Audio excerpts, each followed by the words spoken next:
qaar ka mid ah odayaasha iyo waxgaradka magaalada LAASCANOD ayaa ka hadlay dhacdo la xiriirta kufsi oo bilihii la soo dhaafay ka dhacday gudaha magaalada LAASCANOD ee gobolka Sool.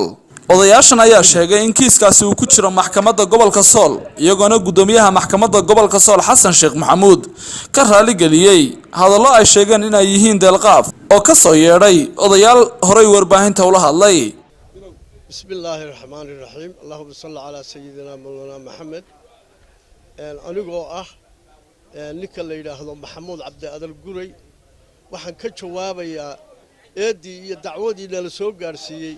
annaga iyo maxkamadda oo qolada khayr cabdi ay ka hadlaysay dulmane iyo eedaysanayaal la sii daayay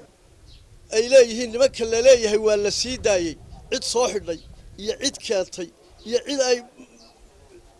midna ma jiro annana maanu arag wax lagu haysto iyo wax lagu keenayna ma ogin waxa meel ka dhaca ama madax goosasha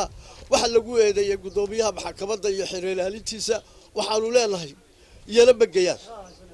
kiiskaasuna waa la sugayaa waa mid socda waa mid maxkamadda hor taagan waxaan leeyahay arintaasu sidaasay gaf ku tahay waxaan leeyahay gudoonka maxkamadda gudoomiyaha maxkamadda iyo xiriiraalintiisa waa ka raali gelinaya wixii soo gaaray waxaanu halkan aanu ka cadaynaynaa inayan jirin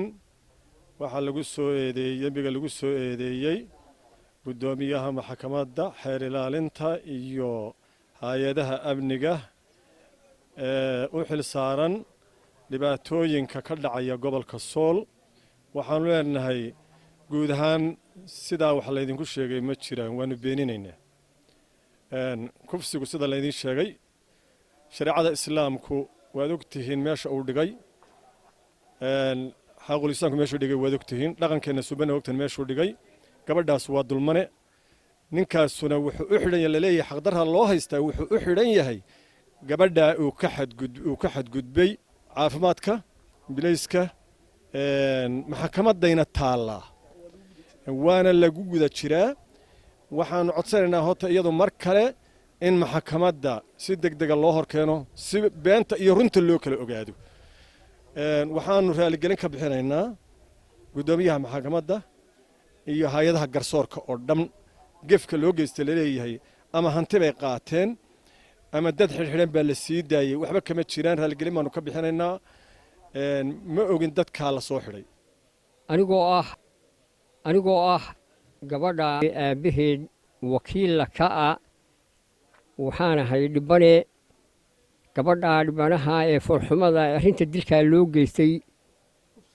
kufsiga loo geystay kiiskeeduna uu yaallo maxkamadda wax walba waa ka soo gudbay damigeeda maxkamadda yaallaa firiyoonkii balowgii uu furmi lahaa unbaa socda markaa waxaan codsanayaa si degdega maxkamadda in lagu keeno maxkamadaana ka warsugayaa gudoomiyaha iyo xeer ilaalinta iyo xadgudubka amniga lagu sameeyeyna raaligelin iyo booshees baanu ka bixinaynaa waxaa nimankaas sheegeen waxba kama jiraan ugu dambeyntiina kiiskan kufsiga ah oo bilihii u dambeeyay ka dhacay gudaha magaalada LAASCANOD ayaa waxaa hadda kiiskan gacanta ku haysa maxkamadda gobolka Sool iyadoona laga dhursugayo go'aanka ay ka soo saarto maxkamadaasi waa liibaan qaran wararka telefishinka Somali News LAASCANOD.